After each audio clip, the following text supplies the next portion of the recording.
La sesión de la Universidad Popular. La de hoy está dedicada a la literatura, a la memoria de Julio Cortázar. Queremos tanto a Julio, su título.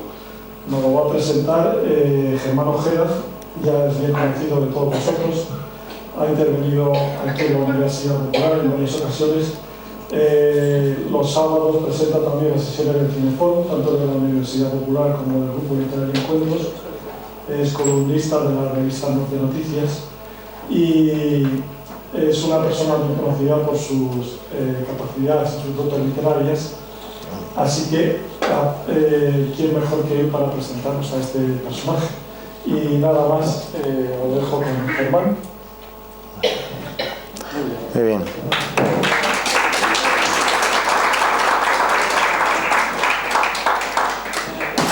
Bueno, se me oye bien, ¿no? Bueno. Hay un poquito de ruido de fondo. ¿Se puede resolver eso, Pepe? Si acaso cuando vaya a poner algo me dice dónde enchufo y ya está. Y ahora lo desenchufamos.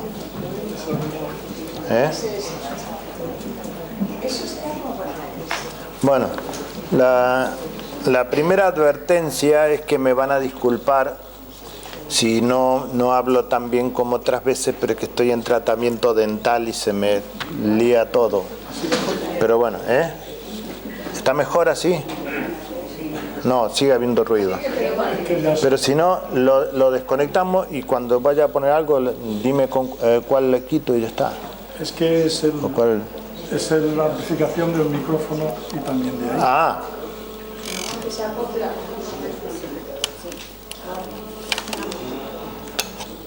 Bueno,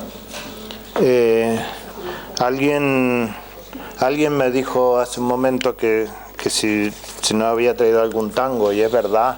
A Julio Cortázar le encantaba el jazz, desde luego, siempre ha hablado de su afición al jazz, pero también le gustaba mucho el tango y en muchos de sus cuentos figuran referencias al tango. O sea que tampoco hubiera estado de más haber traído un poquito de Astor Piazzolla, pero bueno. Otra advertencia en todo caso, esta creo que no hace falta decirlo, pero posiblemente, y es que yo no soy ningún especialista en Cortázar, ni filólogo, ni nada que se le parezca, y que simplemente pues este año había que hacer algo por el centenario del nacimiento de Julio Cortázar, y bueno, pues me he puesto yo a hacerlo. Pero eso quiere decir también de que evidentemente probablemente muchos de vosotros hayáis leído más a Cortázar que yo, y a lo mejor hasta luego podéis intervenir y dar vuestras opiniones y comentar todo lo que queráis, ¿no? Entre tanto, pues yo voy a hacer la presentación y leeré algunos textos también, ¿no? Una observación también, tiene que ver ya con Julio, es que es curioso, ¿no? Hace unos días se ha otorgado el Premio Nobel de Literatura a un francés, merecidamente, entiendo yo. Es el 15º francés que recibe el Premio Nobel de Literatura. Tienen muchos en su historia y algunos, lógicamente, muy importantes en la historia de la literatura. Hay 11 norteamericanos, hay 5 españoles. En Latinoamérica tocan poquitos, pero aún así hay 2 chilenos, un peruano, todos de muy alto nivel, ¿no? Un peruano, un colombiano, un mexicano, uno de Santa Lucía y uno de ya no me acuerdo, de Guatemala también. Y en Argentina no hay ninguno. Tan malos somos escribiendo en Argentina, debe ser. Pero nos queda el consuelo de que por lo menos tenemos posiblemente el más citado de todos los autores en lengua castellana, que es Jorge Luis Borges, más citado que leído, por cierto. Hace muy mal en no leerlo porque es de una experiencia magnífica. Y tenemos a Julio.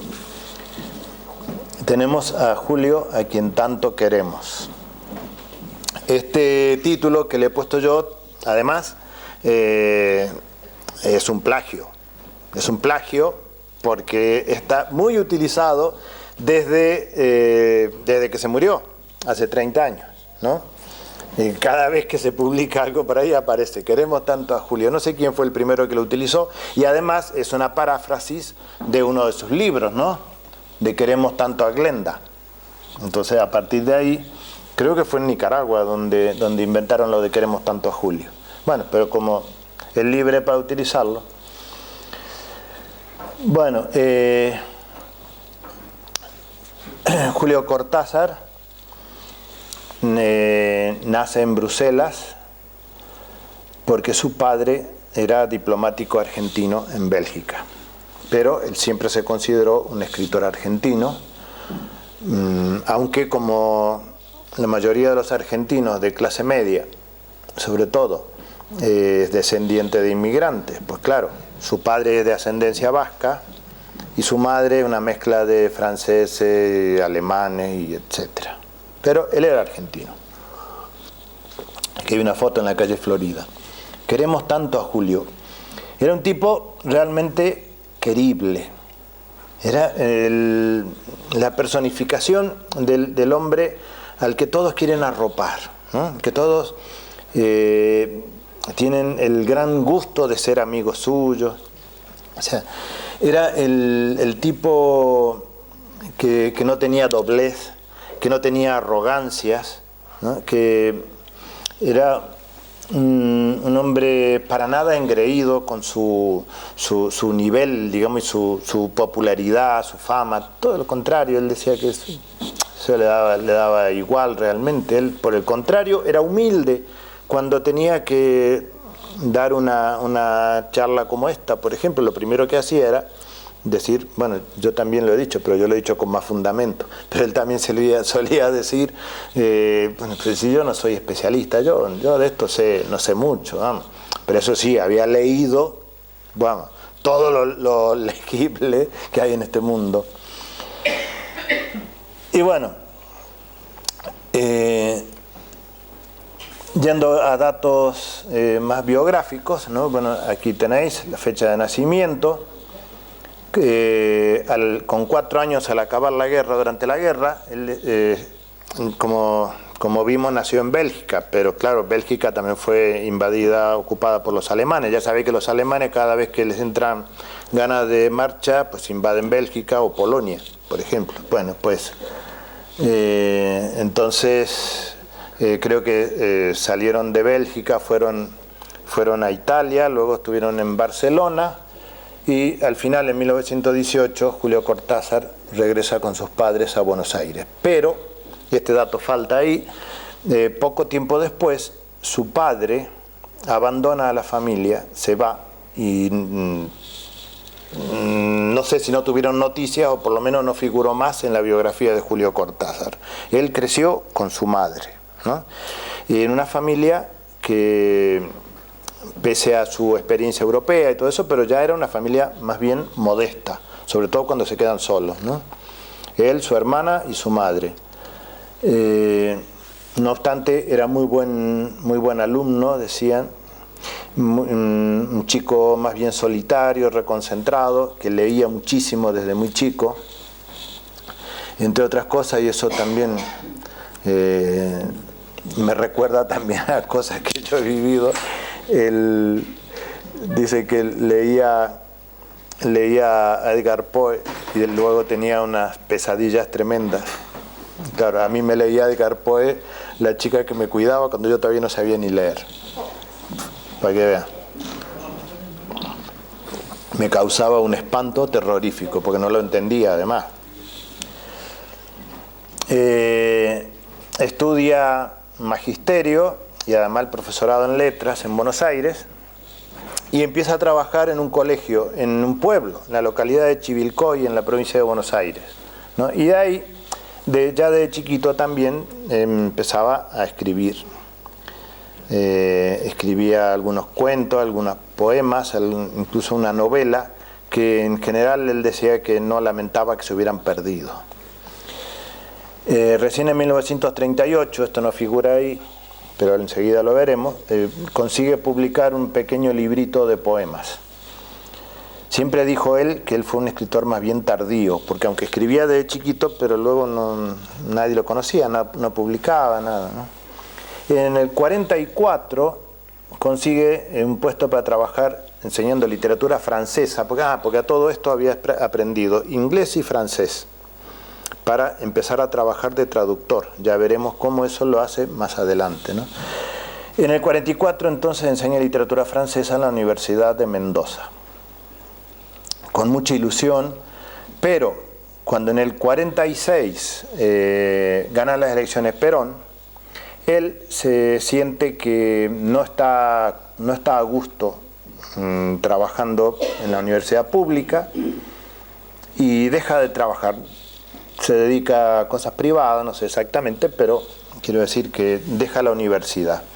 Él, en esos años, él es manifiestamente antiperonista, pero luego, posteriormente, incluso él reflexiona también sobre esto, y una de las reflexiones que hace es precisamente que la intelectualidad de la época, o gran parte de la intelectualidad de la época, es antiperonista por una cuestión de clase. Es decir, que aunque fueran más bien de clase media, pero había un problema con un peronismo que representaba el resurgir de la clase obrera en ese momento. Y eso es lo que le lleva a un profundo descontento a muchos, ya digo, intelectuales de clase media, entre ellos Borges, por ejemplo, ¿no? Y muchos otros, y Bioy Casares y todo. En el 51 decide emigrar. No es verdad que fuera perseguido ni nada de eso, simplemente decide emigrar en busca de aires nuevos y se va a París. Y allí vive, salvo algunos periodos en que vive por motivo de trabajo, vive en Roma en algún momento, pero si no, él vive siempre en París, aunque está permanentemente volviendo a su patria y reivindicándose siempre como escritor argentino, que solo escribe en castellano. No obstante, antes de irse, ya mira, aquí está con su madre. Bueno, lo de antes de irse lo sigo diciendo después, porque antes le quería mostrar un par de cosas. Su madre fue una persona muy, muy importante en su formación.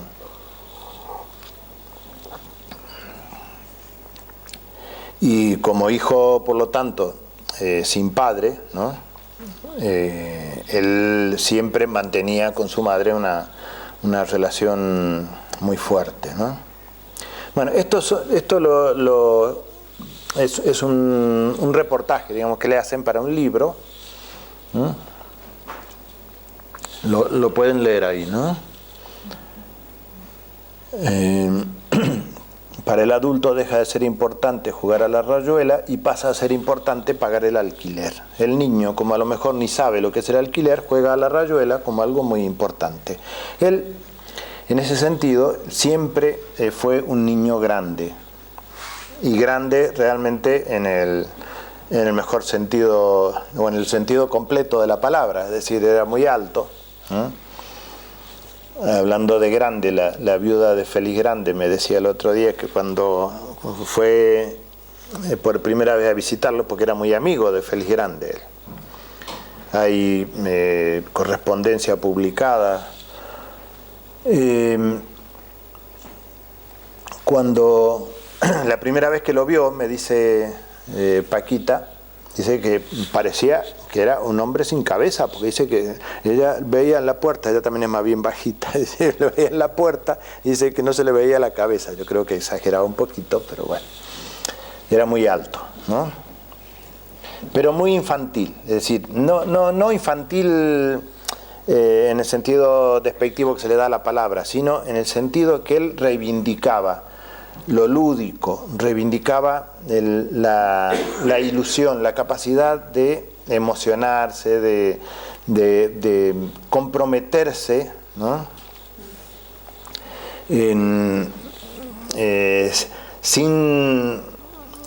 sin ver esas complejidades que ven a veces los adultos que dicen, no, yo aquí mejor no meterme en esto porque las consecuencias pueden ser otras cosas. Él, en ese sentido, era más simple, digamos, ¿no? Pese a que leyéndolo a lo mejor pueda parecer que no. De hecho, ya he dicho, no quiere decir que sea simple en su manera de pensar, sino en su manera de ser, ¿no? No me han cambiado en ese plano. La literatura como juego me parece el más serio de todos. Esto está en el libro Revelaciones de un Cronopio. El gran Cronopio.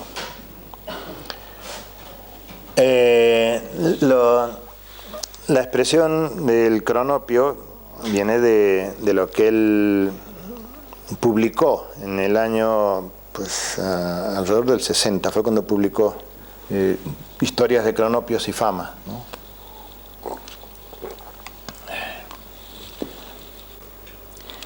Él luego tiene muchas explicaciones sobre qué quiso decir con eso, ¿no? Con los cronopios y famas. Pero bueno, entre otras, ¿dónde estaba esto? Aquí.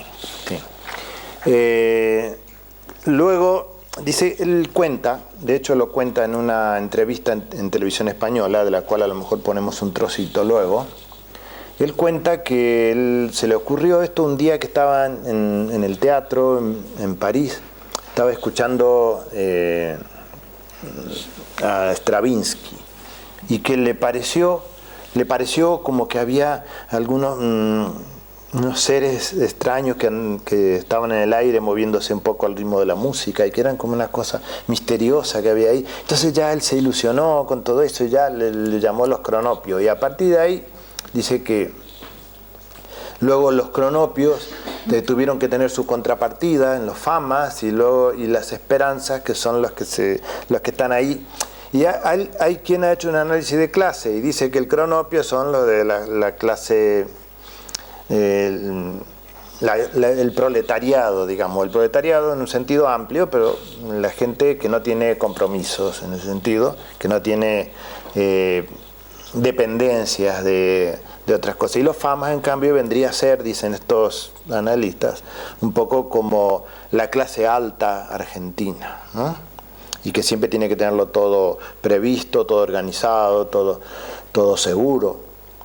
Y los famas, dice, vendría a ser como esa clase media que está siempre un poco esperando a verlas venir, ¿no? Y aunque tengo ahí el cronopios, pero aquí está más cortito, le voy a leer ya un trocito cuando él en el libro los define. Y dice: cuando los famas salen de viaje, sus costumbres al pernoctar en una ciudad son las siguientes. Un fama va al hotel y averigua cautelosamente los precios, la calidad de las sábanas y el color de las alfombras. El segundo se traslada a la comisaría y labra un acta declarando los bienes muebles e inmuebles de los tres, así como el inventario del contenido de sus valijas. El tercer fama va al hospital y copia las listas de los médicos de guardia y sus especialidades. Terminadas estas diligencias, los viajeros se reúnen en la plaza mayor de la ciudad, se comunican sus observaciones y entran en el café a beber un aperitivo. Pero antes se toman de las manos y danzan en ronda. Esta danza recibe el nombre de Alegría de los Famas. Cuando los cronopios van de viaje, encuentran los hoteles llenos, los trenes ya se han marchado, llueve a gritos y los taxis no quieren llevarlos o les cobran precios altísimos. Los cronopios no se desaniman porque creen firmemente que estas cosas les ocurren a todos y a la hora de dormir se dicen unos a otros: la hermosa ciudad, la hermosísima ciudad. Y sueñan toda la noche que en la ciudad hay grandes fiestas y que ellos están invitados. Al otro día se levantan contentísimos y así es como viajan los cronopios. Las esperanzas sedentarias se dejan viajar por las cosas y los hombres y son como las estatuas que hay que ir a verlas porque ellas ni se molestan.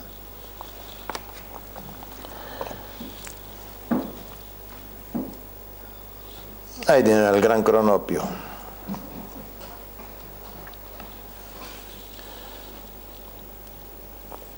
Bueno, este es el libro que publicó en 1938, que, con una tirada ínfima de unos poemitas, sus primeros poemas, y además con seudónimo. Ahí tenemos un soneto, Los amigos. En el tabaco, en el café, en el vino, al borde de la noche se levantan como esas voces que a lo lejos cantan sin que se sepa qué por el camino. Livianamente hermanos del destino, dioscuros, sombras pálidas, me espantan las moscas de los hábitos, me aguantan que siga a flote entre tanto remolino. Los muertos hablan más, pero al oído, y los vivos son mano tibia y techos, suma de lo ganado y lo perdido. Así un día en la barca de la sombra, de tanta ausencia abrigará mi pecho esta antigua ternura que los nombra.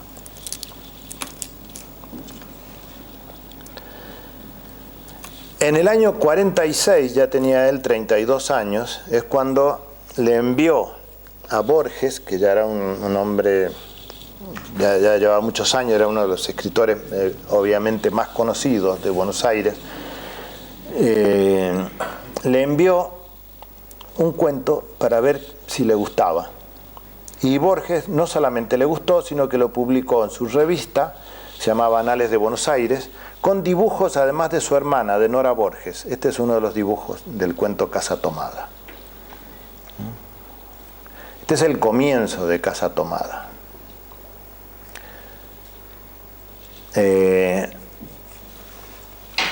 Casa Tomada es un cuento de lo que él llamará después, que son cuentos fantásticos, pero no necesariamente cuentos donde la fantasía implique la presencia de seres extraterrestres o cosas, un poco al estilo Cronopio, no, sino cuentos fantásticos porque hay un misterio indescifrable que aparece en algún punto, ¿no? En Casa Tomada el tema es que empiezan los dos hermanos, y qué casualidad, él tiene una hermana también, ¿no?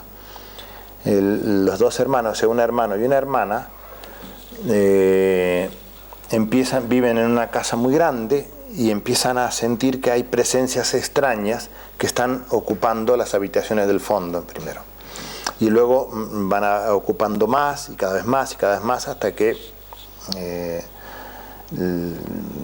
la casa acaba ocupada por completo, ¿no? Hay quien lo relacionó con el peronismo, esto, y él dice que no tiene nada que ver.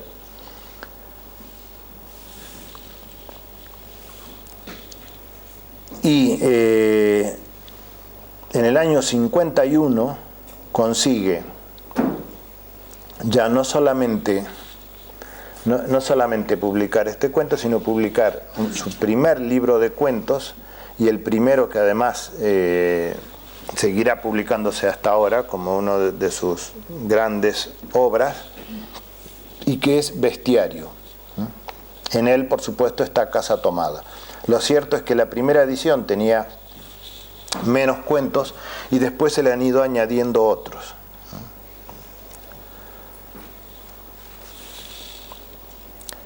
Esta es la lista de los cuentos incluidos en la primera edición de Bestiario. Está Casa Tomada, Carta a una señorita en París. Este sí que es un cuento ya no solo fantástico, sino que hasta surrealista, ¿no?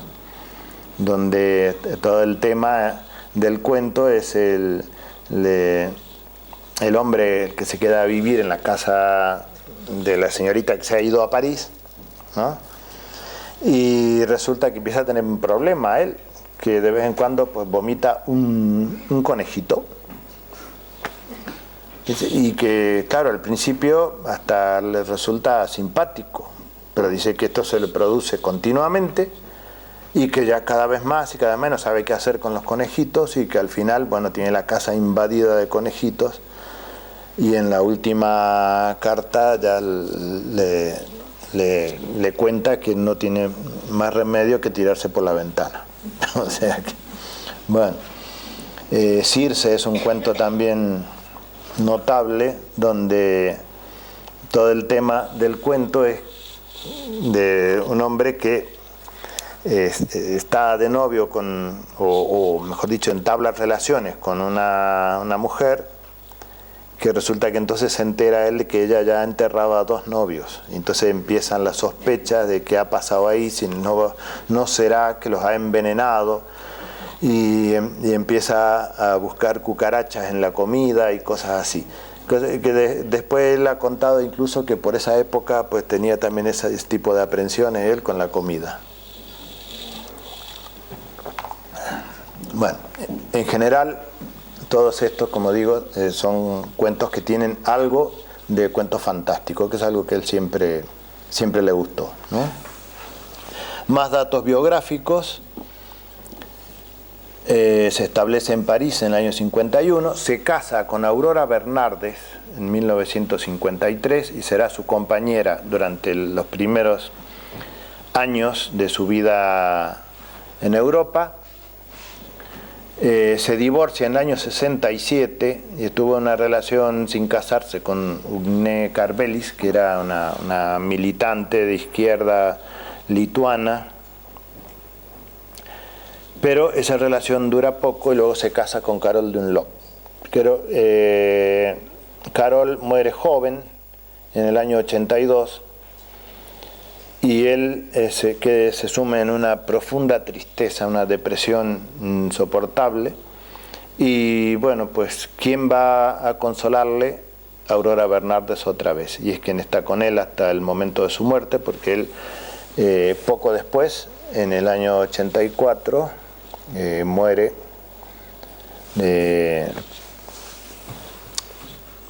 hay quien dice que de pena, pero realmente muere de leucemia, ¿no?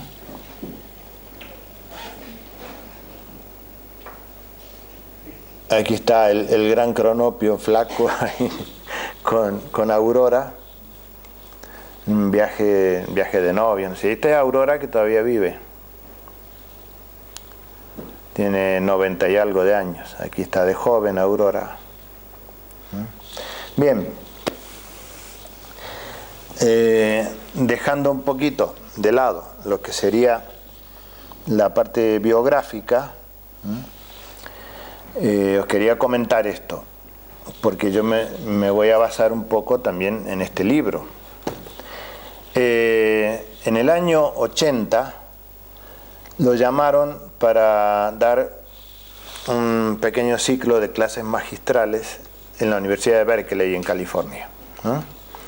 Él hasta ese momento siempre se había negado a ir a Estados Unidos, porque además otra cosa que faltaba mencionar en sus datos biográficos es que a partir del año 63, en que estuvo en Cuba, él adopta una postura de apoyo total a la revolución cubana y a todo lo que sean movimientos revolucionarios en Latinoamérica, y a la idea de que es necesario cambiar el mundo.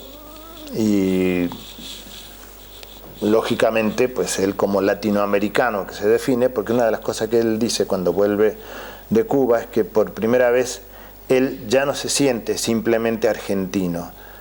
Hay un detalle que a lo mejor vosotros no sabéis. Los argentinos durante mucho tiempo no se sentían latinoamericanos. Cuando hablaban de Latinoamérica estaban hablando de otros países, ¿no? De esos países donde hay muchos indios, muchos negros, en fin, países con más raíces autóctonas. Mientras que Argentina no era Latinoamérica, Argentina era otra cosa, ¿no? De hecho, era una especie de isla europea. Claro, porque no mirábamos también lo que había también dentro del país, ¿no? Y eso Cortázar también lo sentía, y dice que eso le cambió a él en el momento en que estuvo en Cuba.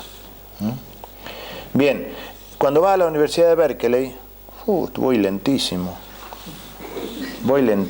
Esto no va. Acepta finalmente ir.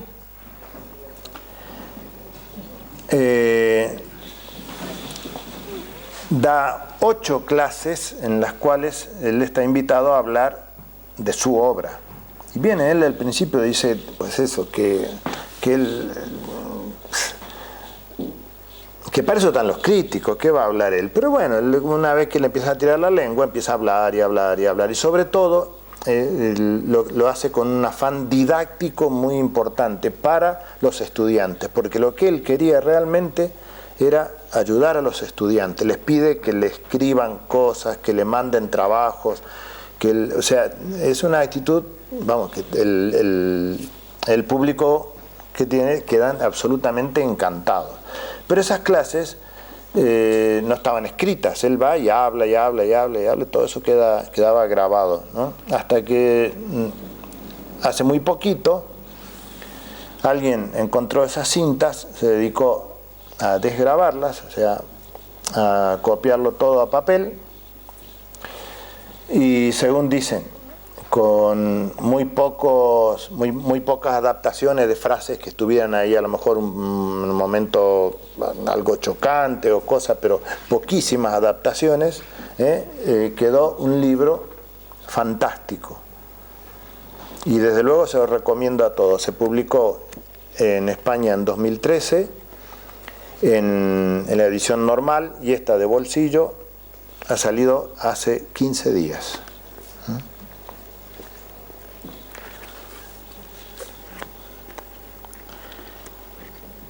Bueno, entre otras cosas que habla aquí, empieza a hablar de todo lo que es su visión de la literatura, la gestación de su obra, su evolución también. Y una de las cosas que dice, por ejemplo, es que él puede considerar 3 etapas en su creación literaria, ¿no? Una primera etapa que él llama estética, y que coincide precisamente con lo que hablé antes de aquellos intelectuales de los comienzos del primer peronismo, ¿no? Que eran intelectuales en que estaban fuera de lo social, sino que solo les interesaba más que nada la estética. Eso dice él. Él no se mete con Borges, pero habla de que el ambiente intelectual era un poco de la estética por la estética pura. Y habla de una segunda etapa más filosófica, dice, más metafísica, en la cual ya él encuadra a la época de Rayuela. Es una etapa de búsqueda. Y una tercera etapa que le llama una etapa histórica, en la que empieza su compromiso social, en el que él descubre que hay un mundo afuera en la que no solamente interesa la parte estética, literaria, sino ya un concreto devenir histórico en el que hay que intervenir, en el que es necesario intervenir y comprometerse.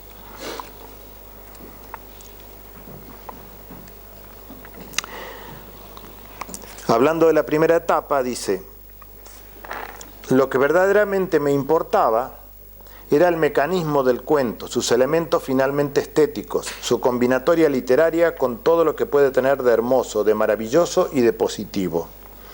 En la gran soledad en que vivía en París, de golpe fue como estar empezando a descubrir a mi prójimo en la figura de Johnny Carter, ese músico negro perseguido por la desgracia cuyos balbuceos, monólogos y tentativas inventaba a lo largo de ese cuento. Está hablando del cuento del perseguidor, donde el personaje de Johnny Carter en realidad es un trasunto de el músico de jazz Charlie Parker. En cambio, hablando de su tercera etapa, y cuando volvió de Cuba, y lo que decía que de pronto se sintió latinoamericano, me di cuenta de que ser un escritor latinoamericano significaba fundamentalmente que había que ser un latinoamericano escritor. Había que invertir los términos y la condición de latinoamericano, con todo lo que comportaba de responsabilidad y deber, había que ponerla también en el trabajo literario. Creo entonces que puedo utilizar el nombre de etapa histórica, o sea, de ingreso en la historia, para describir este último jalón en mi camino de escritor. Bueno, luego en empieza a hablar de temática de cuentos, nos explica cómo, sobre todo en sus primeros cuentos, hay el tema de la percepción del tiempo. Es algo que además él da ejemplos de otros autores, ¿no? Él da ejemplos de Borges incluso y de otros autores extranjeros, digamos, de otros idiomas, en donde uno de los elementos centrales es la percepción, desde la persona que está en un momento determinado pasando por una experiencia, y en ese momento lo que se suele decir, por ejemplo, de cuando alguien que está a punto de morir y revive toda su vida en un segundo, es un tópico que se dice, pues algo así, pero trasladado a otras experiencias vitales, ¿no? Y este es un tema que él lo va a elaborar continuamente en muchos de sus primeros cuentos. También los sueños, las pesadillas, y a través de las pesadillas el trastorno de la realidad. Es decir, en La noche boca arriba, por ejemplo, porque además nos cuenta que muchas veces está añadiendo datos biográficos, no necesariamente que la historia que cuente sea que le haya sucedido a él, pero sí que está originada en cuestiones autobiográficas, ¿no? En La noche boca arriba él cuenta que efectivamente a él le pasó de haber tenido un accidente y de cuando estaba en el hospital tener pesadillas en el que él se veía fuera de la realidad. La noche boca arriba, no sé si recuerdan el cuento, es aquel en el que el personaje del cuento tiene un accidente, está internado en el hospital y en sus pesadillas se siente que él es un prisionero que lo van a sacrificar, una tribu por ahí, y entonces está intercambiando ambos planos hasta que al final parece que el plano verdadero es el que lo van a sacrificar realmente y que se imaginaba lo otro, algo así, ¿no? Igualmente tiene otros cuentos donde también uno de ellos es el de Continuidad en los parques, donde también el personaje está leyendo un libro en el que el mismo personaje, el que se va a dar una vuelta y regresa para asesinar al que está leyendo el libro. Bueno, eso ya lo pueden leer con más tranquilidad. También hay un concepto de fatalidad, entonces, que eso es algo que él cambiará después, porque la fatalidad, que es un elemento de sus primeros cuentos, es algo que él va a combatir precisamente después, porque él lo que quiere es cambiar el mundo.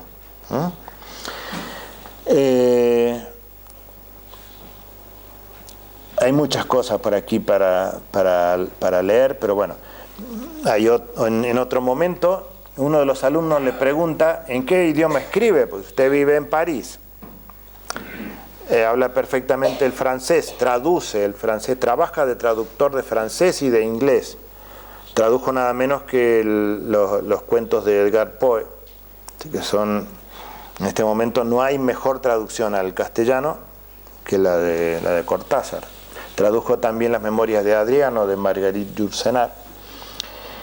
Y entonces le pregunta a un alumno, bueno, ¿y usted en qué idioma escribe? Y dice, por favor, yo escribo en castellano, escribo en mi lengua latinoamericana, jamás se me ocurriría escribir en otro idioma, porque es como yo me siento en este momento. Bueno, continuando un poquito, las tres etapas de que yo hablaba antes, ¿no? La estética, la metafísica y la histórica. También dice que a veces no hay un corte radical entre una etapa y otra, ¿no? Él seguirá volviendo a la etapa estética, por ejemplo, en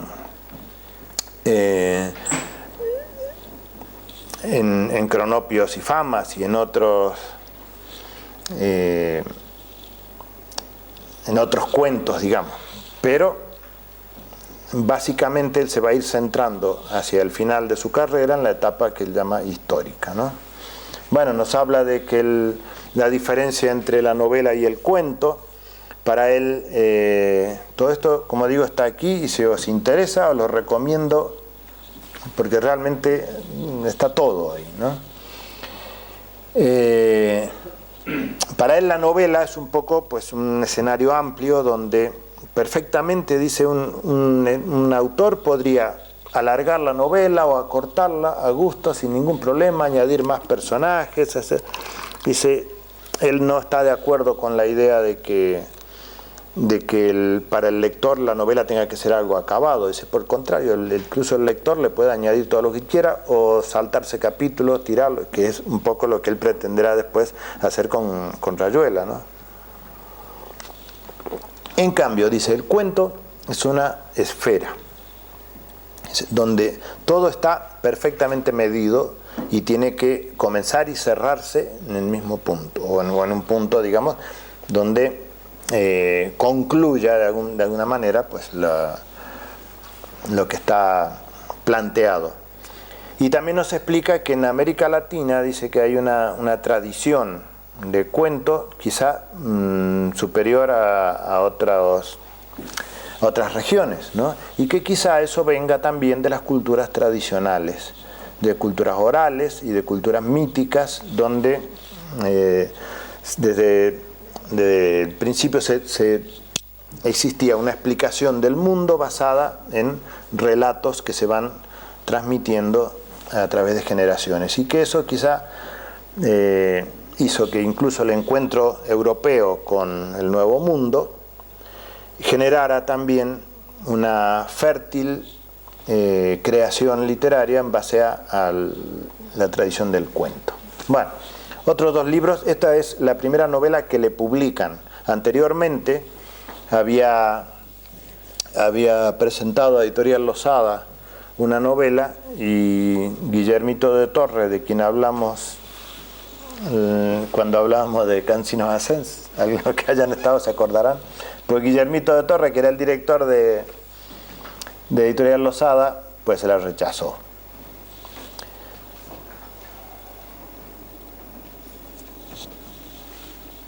Continuidad en los parques. Este es el cuento del que hablé antes. El ídolo de las Cícladas es otro cuento también de la fatalidad vinculada con el crimen inevitable por el encuentro con el misterio, ¿no?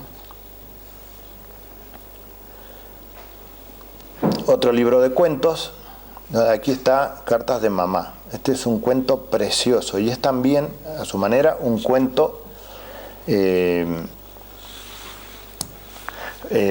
fantástico, pero donde la fantasía, digamos, es ese misterio que no alcanza a definirse, ¿no? No se sabe si mamá está loca o realmente está pasando algo que está más allá de la comprensión, ¿no?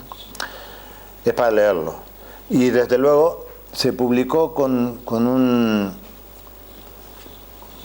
un prólogo de Borges, precisamente, que, bueno, no tiene desperdicio, donde Borges cuenta la historia de Casa Tomada.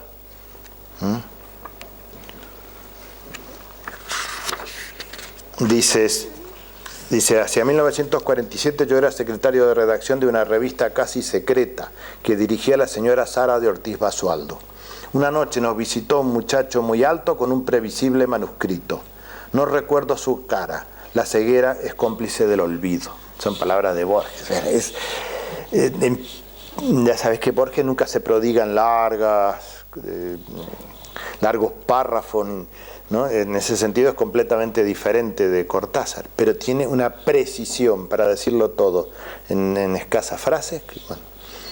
Me dijo que traía un cuento fantástico y solicitó mi opinión. Le pedí que volviera a los 10 días.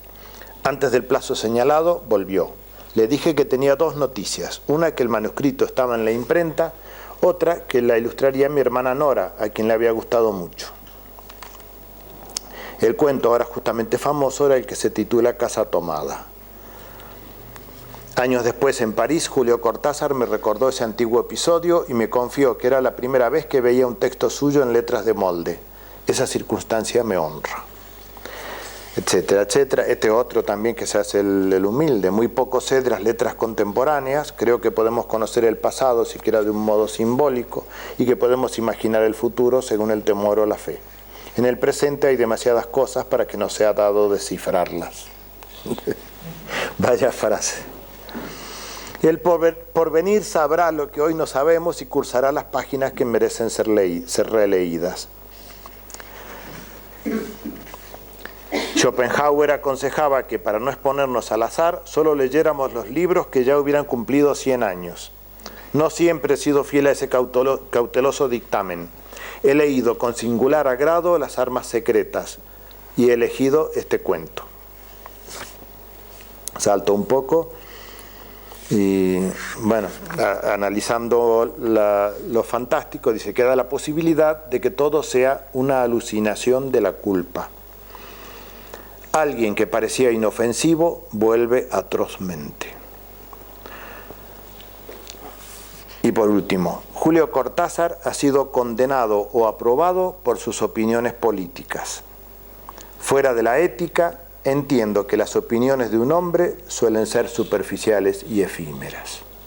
Con lo cual zanja toda discusión sobre temas políticos, las diferencias que pudiera tener con Cortázar, etc. Bueno. O sea que al final me puse a leer a Borges en lugar de leer a Cortázar, ¿no? Bueno, Los buenos servicios es otro cuento. Él mismo habla de... Él menciona y explica muchos de sus cuentos en las clases de Berkeley. Por lo menos de los 3 primeros habla abundantemente. El de los buenos servicios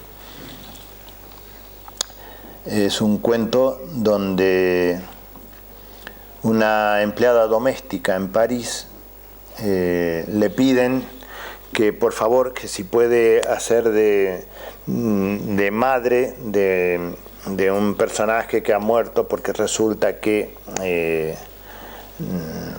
al parecer el hombre, su madre lo había repudiado porque era homosexual o una historia así, no sé. El perseguidor, como ya vimos, es el cuento basado en la figura de Charlie Parker.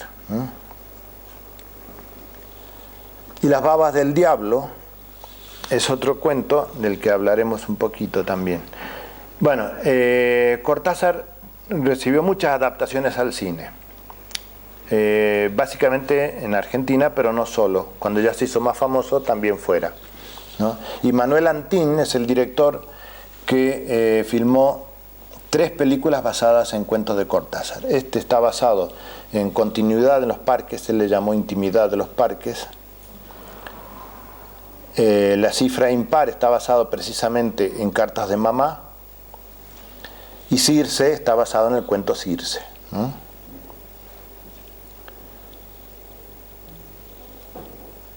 Y Blow Up, esta la hizo Antonioni, está inspirada en Las babas del diablo.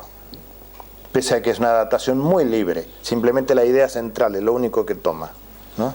Que la idea del fotógrafo que ha captado una escena y que después, viéndola en detalle, resulta que había otra cosa que él no había captado y que en ambos casos es muy diferente. En este caso es un crimen, en el otro es una cuestión de corrupción, digamos, pero en ambos casos es el asomarse al horror a través de la cámara fotográfica, asomarse sin querer al horror, digamos, ¿no? Aquí está Charlie Parker. Le iba a poner un poquito, pero mucho lío, ¿no? Lo dejamos a Charlie Parker.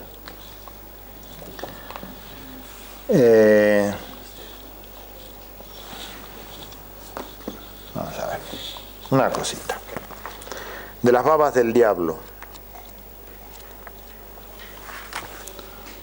donde lo tenía aquí, a 58. La primera es simplemente una breve explicación en qué momento habla de las babas del diablo y qué significa. En Argentina suele haber en la pampa, a veces en las alambradas o en los árboles, algo como cosas que cuelgan, no sé si son como telas de araña o algo parecido, pero más bien de otro origen, no sé, más gruesas, ¿no?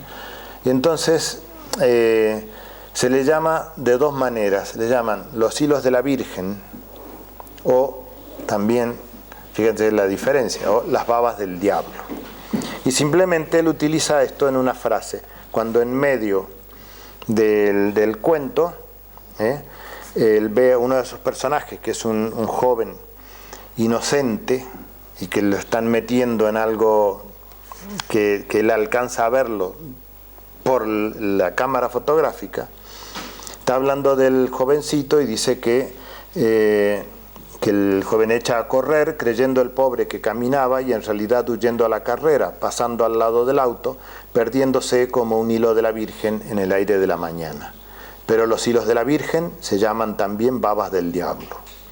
Y Michel tuvo que aguantar minuciosas imprecaciones, oírse llamado entrometido e imbécil mientras se esmeraba deliberadamente en sonreír y declinar con simples movimientos de cabeza tanto envío barato. Michel es el fotógrafo, es decir, que en este cuento va cambiando permanentemente de quién es el relator, ¿no? O de quién es el personaje. Del perseguidor, este es el comienzo del perseguidor. No lo leemos entero, leemos la primera frase. Dede me ha llamado por la tarde diciéndome que Johnny no estaba bien y he ido enseguida al hotel. Desde hace unos días Johnny y Dede viven en un hotel de la Rue Lagrange en una pieza del 4º piso. Me ha bastado ver la puerta de la pieza para darme cuenta de que Johnny está en la peor de las miserias. La ventana da a un patio casi negro y a la 1 de la tarde hay que tener la luz encendida si se quiere leer el diario o verse la cara.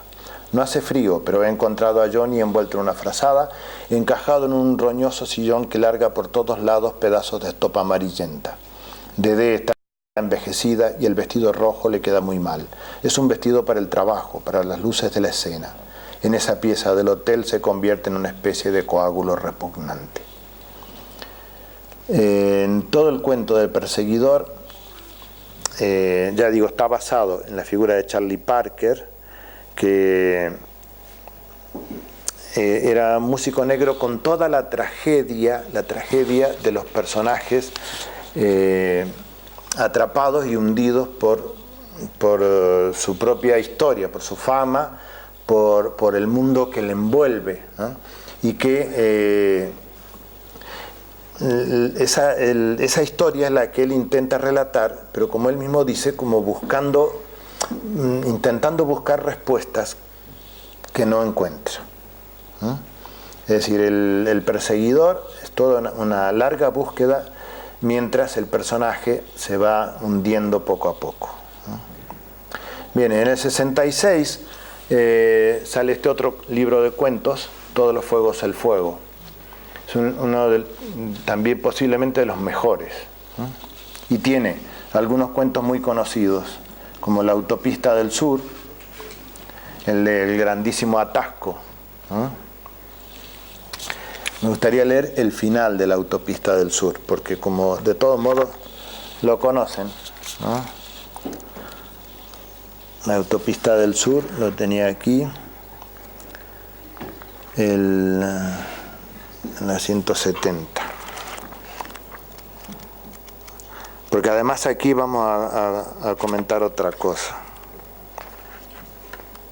Al final.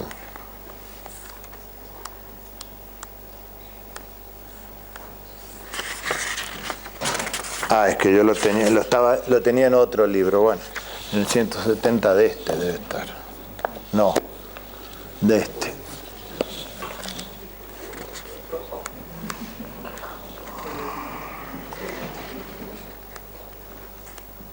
Pues no.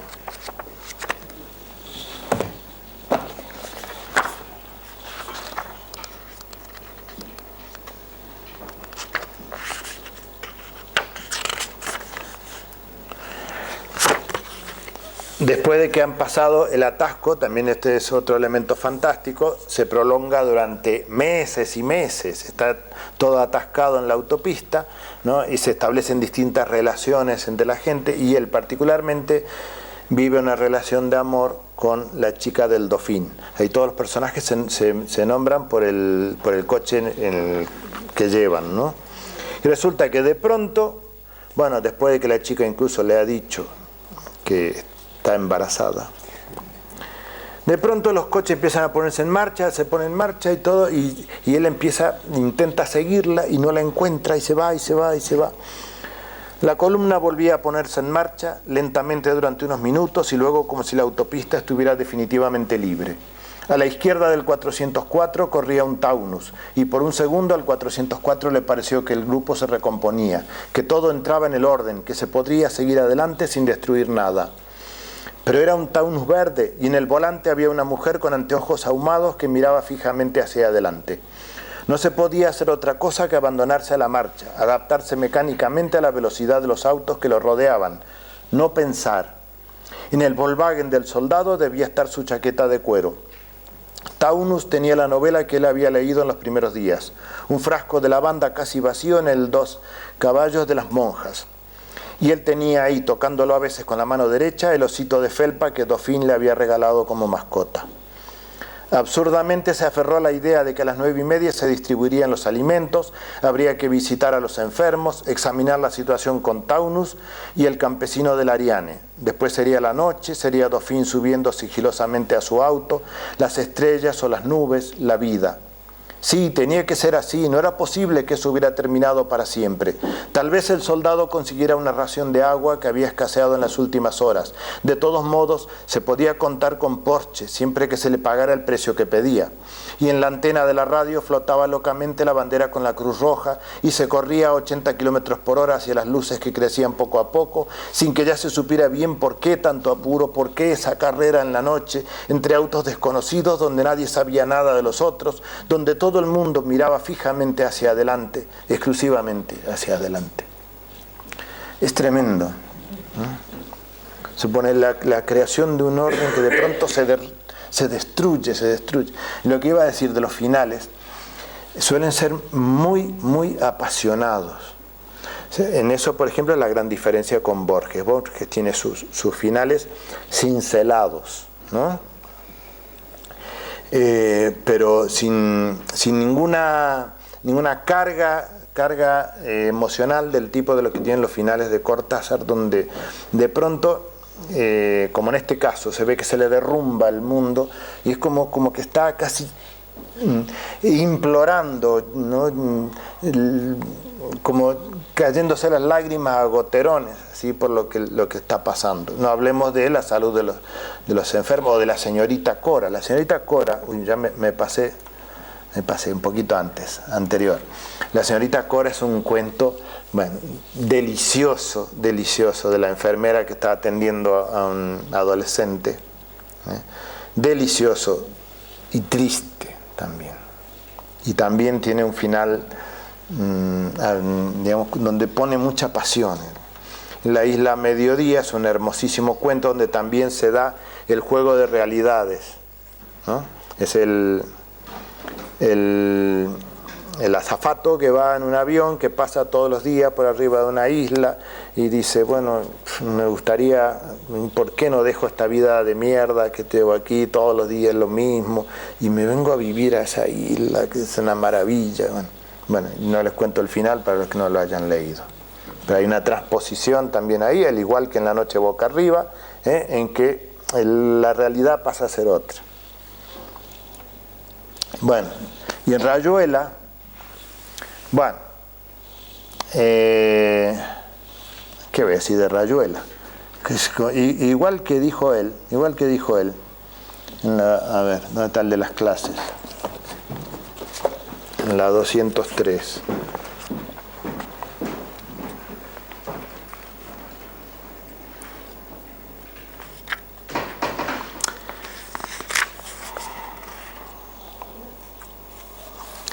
En lo que nos queda de hoy, le dice a los alumnos, Y en la charla de la semana que viene vamos a ocuparnos de ese libro que se llama Rayuela, sobre el cual verdaderamente no sé qué decirles. No tengo la menor idea, porque el problema de Rayuela es que se convirtió en una novela o antinovela o contranovela, como la han llamado los críticos. Ha habido muchas palabras para definirla, por una serie de circunstancias de tipo personal y literario. Aunque tengo suficiente conciencia de lo que quise hacer y de cómo y hasta dónde lo hice en las líneas que me había trazado, en mi recuerdo el libro se me escapa un poco de las manos por su propia estructura. No diría complejidad, porque no es un libro complejo. Hay quienes han dicho que es una novela de una gran dificultad, pero yo no lo creo. No es un libro al alcance de un niño de 12 años, eso es cierto, pero tampoco es un libro particularmente difícil como podría serlo Ulises de Joyce, donde se experimenta a fondo con el lenguaje y cada frase plantea un problema de comprensión e interpretación. Sus dificultades son de otro orden y quizá para poder acercarnos un poco a su mundo, lo mejor sería que les cuente qué fue lo que me pasó a mí en ese momento, por qué empecé a escribirlo y qué me pasó mientras lo estaba escribiendo. Y luego cuenta de que él realmente había ido escribiendo notitas y cosas sueltas, ¿no? Llenando fichas, y que un buen día dice, ¿y ahora qué hago con todo esto? Que las puso por el suelo y dice, a ver, esta,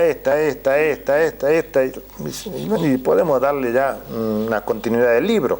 Y se puede leer así, pero también si quieren lo pueden leer de otra manera. Y él da una forma del capítulo 1 al 70 y tanto, y otra forma en que va mezclando todos los capítulos, y además dice, y el que quiera leerlo de otra manera, lo lee de otra manera. El que quiera saltarse capítulo, que se salte. El que lo quiera tirar a la mitad, que lo tire. Dice, porque realmente, dice, el lector, en definitiva, es el que tiene que ser el dueño del libro, ¿no? Y bueno, también él dice, aquí sí, más claramente todavía, de que él no quiere plantear respuestas. Dice que hay muchos escritores que plantean, habla por ejemplo de La montaña mágica de Thomas Mann, ¿no? Y dice, es que La montaña mágica es un libro donde se plantean profundas cuestiones y se intenta también dar respuestas. Dice, yo me he dejado ahí un montón de preguntas para que el lector le busque la respuesta como quiera. Es un libro en ese sentido muy, muy abierto.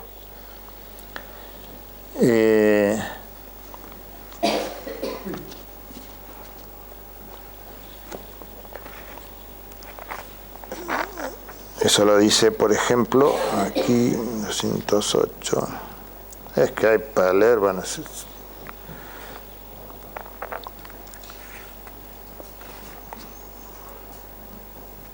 En el fondo, Rayuela es una larga meditación a través del pensamiento e incluso a través de los actos de un hombre, sobre todo, sobre la condición humana, sobre qué es un ser humano en este momento del desarrollo de la humanidad en una sociedad como la sociedad donde se cumple el libro.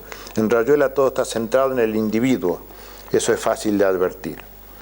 Y luego dice además que, precisamente, es demasiado individualista. Eso lo dice más adelante en otra clase, vuelve sobre el tema de Rayuela. Dice, sobre Rayuela no le voy a decir nada más pero tengo que terminar hablando de sus aspectos negativos. Ahora a la distancia, ya en la época histórica, ¿no? Veo que es un libro profundamente individualista y que lleva muy fácilmente al egoísmo. El personaje central está encerrado en su propia meditación y cuando pone en tela de juicio lo que lo rodea, no es por lo que lo rodea, sino por su relación con él mismo. Es un hombre que no alcanza a proyectarse más allá de sí mismo. Está profundamente encerrado en su pequeño universo, que es un universo egoísta. Y todas sus meditaciones y todas sus búsquedas se hacen con relación a su propia persona. O sea que ahí él mismo se da con un caño, dice. Porque claro, él está ya, cuando da las clases, está ya en la otra etapa, ¿no? Vale, un poquito de Rayuela, por lo menos, un poquito. Ya es tarde, pero vamos a leer un poquito. Un poquito del comienzo, si es que empezamos por el capítulo 1. Si no, claro, depende por dónde queramos empezar. Encontraría a la maga Tantas veces me había bastado asomarme, viniendo por la Rue de Seine, al arco que da al quai de... ¿Se dice qué, Nicole? ¿Qué? ¿No? ¿Qué de Conti? Y apenas la luz de ceniza y olivo que flota sobre el río me dejaba distinguir las formas. Ya su silueta delgada se inscribía en el Pont des Arts. Y apenas la luz de ceniza me dejaba distinguir las formas, ya su silueta delgada se inscribía en el Pont des Arts, a veces andando de un lado a otro, a veces detenida en el pretil de hierro, inclinada sobre el agua. Y era tan natural cruzar la calle, subir los peldaños del puente, entrar en su delgada cintura y acercarme a la maga, que sonreía sin sorpresa, convencida como yo de que un encuentro casual era lo menos casual en nuestras vidas, y que la gente que se da citas precisas es la misma que necesita papel rayado para escribirse o que aprieta desde abajo el tubo de dentífrico. No.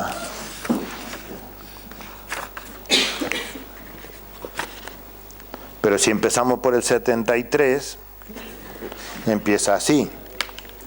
Sí, pero ¿quién nos curará del fuego sordo, del fuego sin color que corre al anochecer por la Rue de la Huchette, saliendo de los portales carcomidos, de los parvos zaguanes, del fuego sin imagen que lame las piedras y acecha en los vanos de las puertas? ¿Cómo haremos para lavarnos de su quemadura dulce que prosigue, que se aposenta para durar aliada al tiempo y al recuerdo, a las sustancias pegajosas que nos retienen de este lado y que nos arderá dulcemente hasta calcinarnos? Y en el capítulo 7, es como un poema. Toco tu boca, con un dedo toco el borde de tu boca, voy dibujándola como si saliera de mi mano, como si por primera vez tu boca se entreabriera, y me basta cerrar los ojos para deshacerlo todo y recomenzar. Hago nacer cada vez la boca que deseo, la boca que mi mano elige y te dibuja en la cara, una boca elegida entre todas, con soberana libertad elegida por mí para dibujarla con mi mano en tu cara, y que por un azar que no busco comprender, coincide exactamente con tu boca que sonríe por debajo de la que mi mano te dibuja.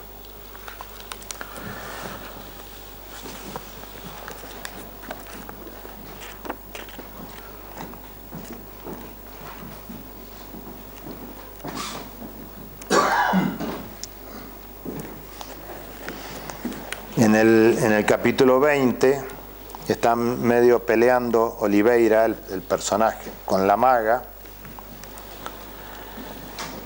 pero en el momento de la reconciliación le dice: «Mostrá otra vez cómo pongo la boca cuando digo esas cosas», suplicó Oliveira. «Así», dijo la maga, y otra vez se retorcieron hasta que Oliveira se dobló en dos apretándose la barriga, y la maga vio su cara contra la suya, los ojos que la miraban brillando entre las lágrimas. Se besaron al revés, ella hacia arriba y él con el pelo colgando como un fleco. Se besaron mordiéndose un poco porque sus bocas no se reconocían. Estaban besando bocas diferentes, buscándose con las manos en un enredo infernal de pelo colgando, y el mate que se había volcado al borde de la mesa y chorreaba en la falda de la maga. Tenemos que dejar Rayuela porque si no... Y viene la etapa del compromiso, ¿no? El libro de Manuel. A pesar de que la foto está en solidaridad con Chile, que era un tema que los chilenos eso lo hicieron muy bien. El PC, cuando en Argentina estaba la dictadura, aquí todo se hablaba de Chile, Chile, Chile, el terror de Chile. El terror de Argentina era peor, pero se hablaba poco aquí.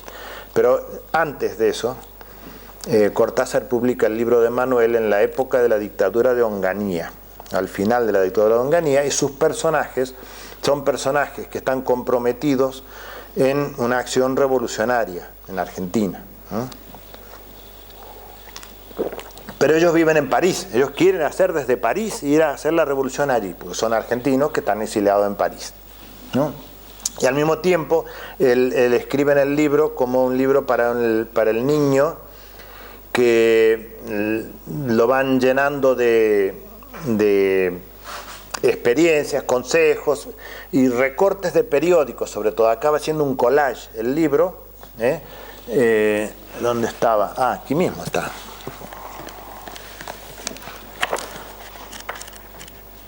Si lo pueden ver, por ejemplo, que es un collage lleno de recortes de periódicos continuamente que van como punteando toda la acción, ¿no?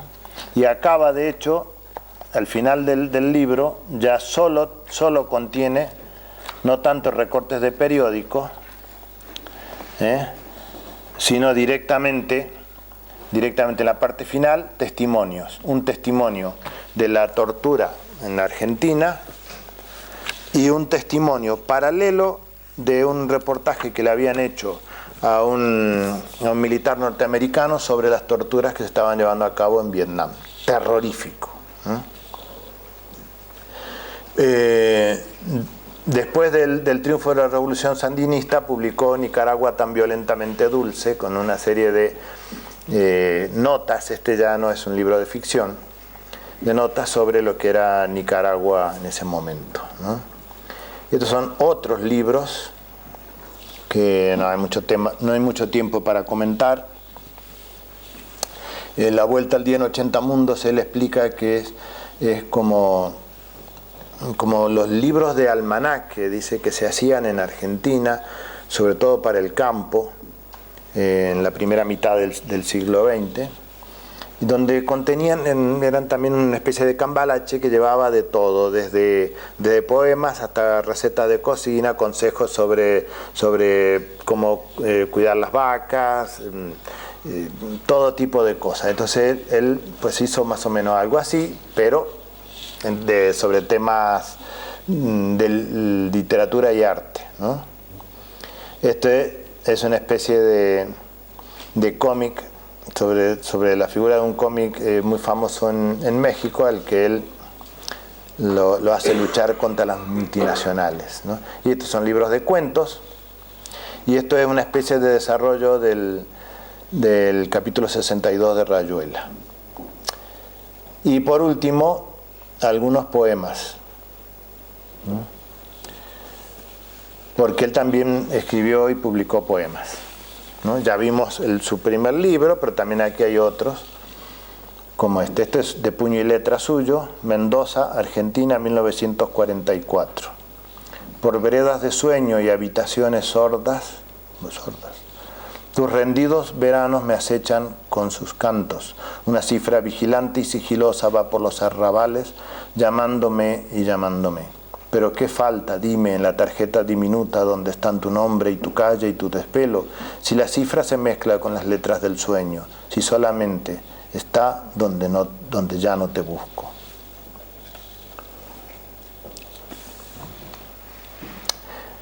El breve amor, con qué tersa dulzura me levanta del lecho en que soñaba profundas plantaciones perfumadas, me pasea los dedos por la piel y me dibuja en el espacio, en vilo, hasta que el beso se posa curvo y recurrente para que a fuego lento empiece la danza cadenciosa de la hoguera, tejiéndose en ráfagas, en hélices, ir y venir de un huracán de humo. ¿Por qué después lo que queda de mí es solo un anegarse entre las cenizas, sin un adiós, sin nada más que el gesto de liberar las manos? Nocturno. Tengo esta noche las manos negras, el corazón sudado, como después de luchar hasta el olvido con los 100 pies del humo. Todo ha quedado allá, las botellas, el barco. No sé si me querían y si esperaban verme. En el diario tirado sobre la cama dice encuentros diplomáticos. Una sangría exploratoria lo batió alegremente en 4 sets. Un bosque altísimo rodea esta casa en el centro de la ciudad. Yo siento que un ciego está muriéndose en las cercanías. Mi mujer sube y baja una pequeña escalera, como un capitán de navío que desconfía de las estrellas. Hay una taza de leche, papeles, las 11 de la noche. Afuera parece como si multitudes de caballos se acercaran a la ventana que tengo a mi espalda. Bueno, esto lo escribió Gabriel García Márquez, y lo leéis vosotros. Bueno, hasta aquí llegamos. Tenía también más cosas para ir leyendo, pero se nos va el tiempo. Y además, otra cosa, también hay una dirección de internet para ver una famosa entrevista que se le hizo en televisión española en el 77. Decía yo de poner un trocito aquí, pero aparte de que nos lleva más tiempo, la podéis ver en internet. Quien tenga interés en verla, lo busca. Entrevista a Julio Cortázar, programa a fondo, en el año 77. La verdad que no tiene desperdicio, y muchas de las cosas que yo he comentado aquí, y que yo las he sacado no de la entrevista, sino de las clases, muchas de esas cosas él también las repite en la entrevista, muchas o algunas. O sea, habla de Rayuela, habla de los cronopios y habla también del compromiso del escritor. rtve.es, bueno, vídeos a fondo, a-fondo, entrevista Julio Cortázar, programa fondo. ¿Vale? Bueno, como dije antes, se me ha ido bastante tiempo, pero tiene que quedar un poco de tiempo para que digáis lo que queráis comentar. Más que preguntar, que a lo mejor no sé responder, pues comentar, ¿no?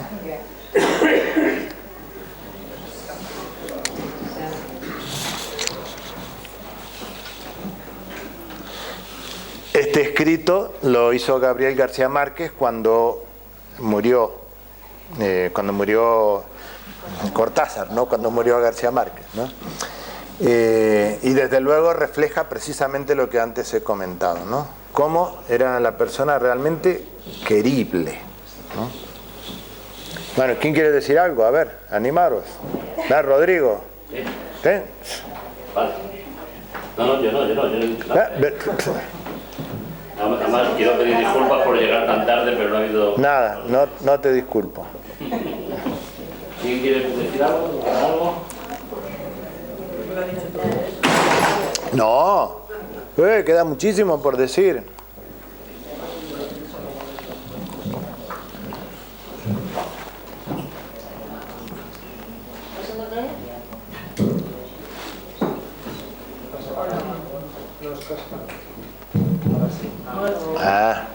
¿Alguna pregunta, algo? Sí. ¿Comentarios? Venga, sin miedo. Es que nada, gracias por acercarnos a la obra. Nada, no digas nada. Di algo. Pues yo solo puedo decir que solo he leído 2 obras de Cortázar. Cierto, Rayuela, que me costó trabajo. Hombre. Porque no es fácil. Y porque si empiezas por Rayuela, claro, es que... Y la autopista del sur que me encantó, fue algo... Me impactó porque realmente de una cosa tan nimia como puede ser un atasco, caramba, las situaciones que sacaba y fue muy interesante. Realmente no conocía mucho, vamos, los datos normales que conoces sobre él, pero no he leído más que esas 2 novelas. Me ha quedado pues el gusto de leer alguna otra e intentar aproximarme y conocer un poco mejor su obra. Gracias.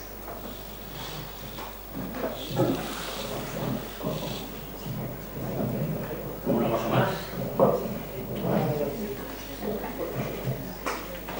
No es un lector muy difícil de leer. ¿Cómo? No es un lector muy difícil de leer. Un escritor difícil de leer. Sí, eso. Rayuela sí, al principio, aunque él mismo dice que no es tampoco tan difícil, cuestión de no tomárselo demasiado en serio.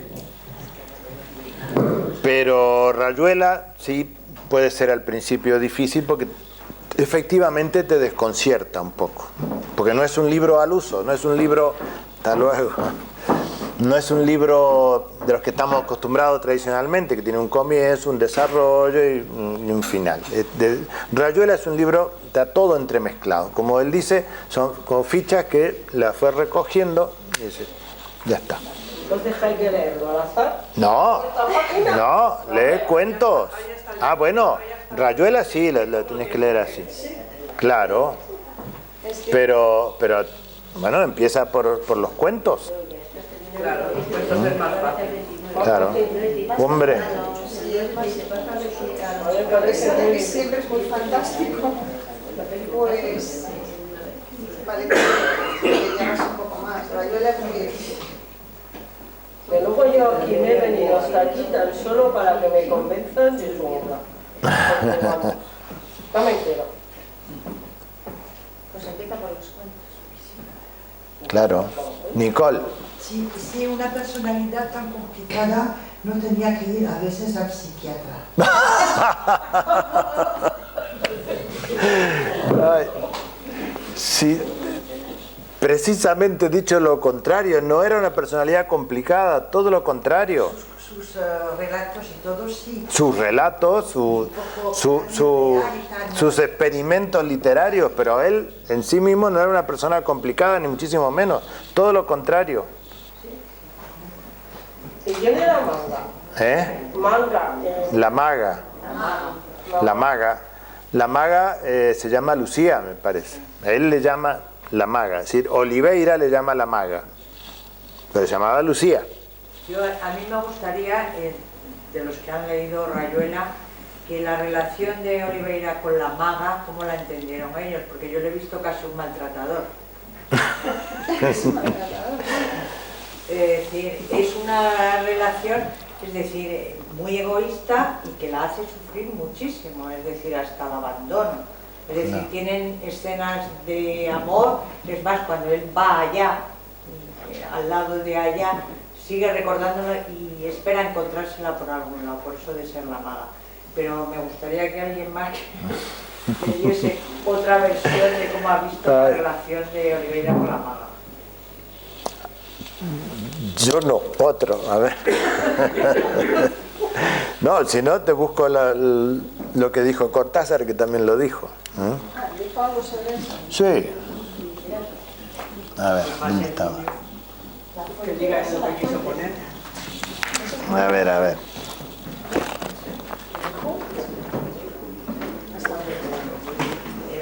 Era una pasión. De todas maneras, ha levantado grandes pasiones y grandes odios. Sí.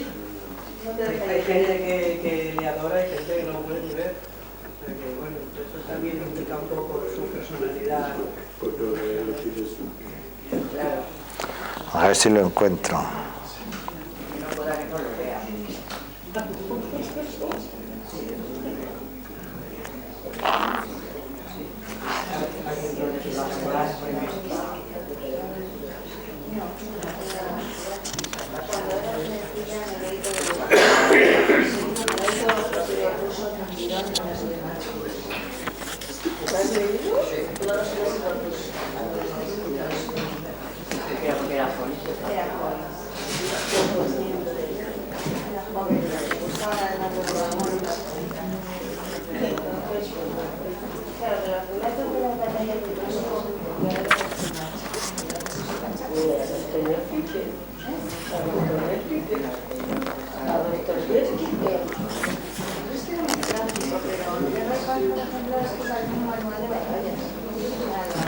No lo encuentro. Lo buscaré. Pero que está en el libro. Hasta luego. En el libro ese de... En este habla de todo, ya te digo. En el de Berkeley. De las clases, ¿no? Lo buscaré. Pues a lo mejor no Yo sabe voy a dejar nada de regalar a mi hijo, que es un delincuente. sobre la obra. Realmente es intrincada. Muy bien. Bueno, pero si no puede decir Germán qué es lo que piensa, ¿no? Lo que piensa no lo que piensa es, lo que piensa es. Bueno, dilo. Yo pienso que Oliveira es el como, y también basándome un poco en lo que dice Cortázar, ¿no? Es el hombre que busca, el hombre que está, dice Cortázar incluso que es un mediocre. O sea, es un mediocre y sin embargo el tipo que se plantea las preguntas y que no sabe qué responder. Y tiene toda una serie de limitaciones y por eso, con esas limitaciones, él por algo la llama la maga, es que de alguna forma es la mujer superior, a la que él quiere acceder y a la vez no puede acceder, ¿no? Puede tener muchos significados también la impotencia, que en algún momento lo puede llevar al maltrato, como tú dices, pero también ella es absolutamente independiente, es decir, ella autónoma, ¿no? Es decir, ella en ningún momento es la mujer sometida por el hombre y que por lo tanto recibe el maltrato como la mujer objeto, sino todo lo contrario, ¿no? No sé qué más te puedo decir. Pero cabría entonces incluso pensar que Oliveira es un trasunto del propio Cortázar en algunos aspectos, no en su integridad. Siempre, en todo escritor, porque siempre... parece que él tampoco tuvo una relación muy feliz con las mujeres. No. ¿Por qué dices eso? Pues se casó 3 veces. Pero eso no quiere decir que no haya tenido relaciones felices. Con Aurora Bernardes, el problema empezó con su posicionamiento político, digamos. Ella no estaba de acuerdo con eso, ¿eh? Discutían frecuentemente sobre el tema de la visión de Cuba y del comunismo en general. Es decir, ella veía otras cosas y le interesaba más la labor intelectual, y eso fue un poco, por lo que se sabe o por lo que entiendo yo, un poco el motivo de la disensión con ella, y por eso se va con la lituana, que era toda una militante, pero luego, pues por lo que fuera, cambió otra vez, y con Carol ya fue directamente, bueno, Carol digo yo pensando que es francesa, pero es norteamericana, Carol Dunlop, ¿no? Ahí fue, vamos, el amor total de su vejez. Ella era bastante menor que él, para al final terminar con Aurora Bernardes en los últimos meses, ¿no? De hecho se convirtió en su heredera y la que se ocupa de mantener la memoria de Cortázar. Por cierto, Aurora Bernardes donó toda la biblioteca de Cortázar a la Fundación Juan March. Ahí se pueden consultar todos los libros que tenía Cortázar en su biblioteca, de otros autores, muchos de ellos con anotaciones, subrayados y notas tomadas por él, comentarios sobre esos libros. Eso es muy interesante. Eso yo me enteré una vez que un compañero del grupo Encuentros me lo dijo que había estado allí, había estado hojeando libros de la biblioteca de Cortázar. Así que no puedes decir que la relación con las mujeres haya sido mala, todo lo contrario. Hay una cosa, ya que nos ha sobrado el tiempo, si queréis verlo por internet, lo vemos por internet, pero si no, una cosa que quería mostraros, a ver si la encuentro. A ver aquí, tiene que estar aquí.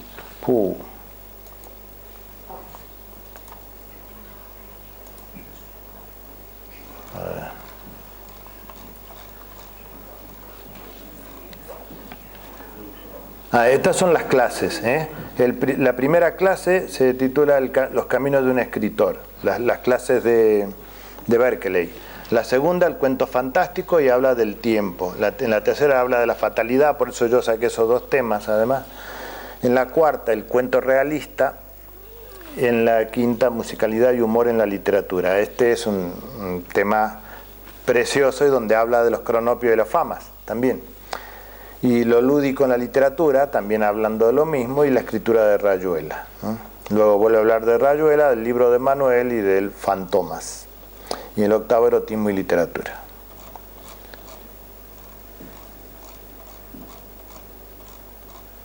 Esa foto es precisamente, la sacó Carol en las clases, ¿no? Y es la foto que está en la portada del libro.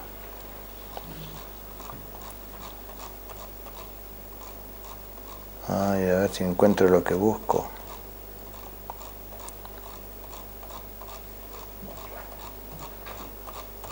Uf.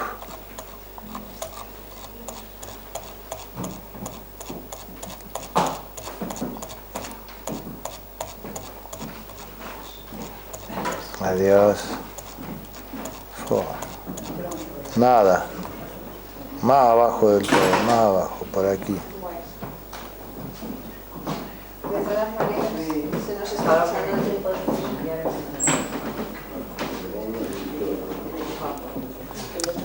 Esto es un trozo de una carta a Félix Grande.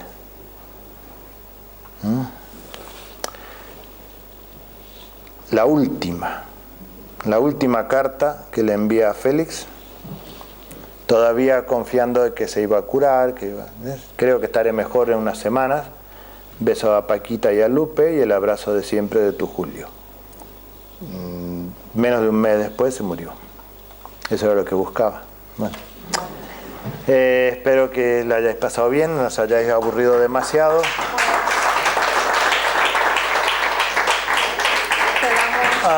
Muchas gracias. Bueno, muchas gracias. Y os paso el spot también de que el jueves me toca en el grupo literario Encuentros hablar sobre uno de los poetas del tango, Cátulo Castillo, grandísimo poeta. ¿Dónde es la charla? En la Casa de la Cultura, el jueves a las 7. Sí, en la sala Juan Bartolomé, creo que la sala 83 en la primera planta. Sí.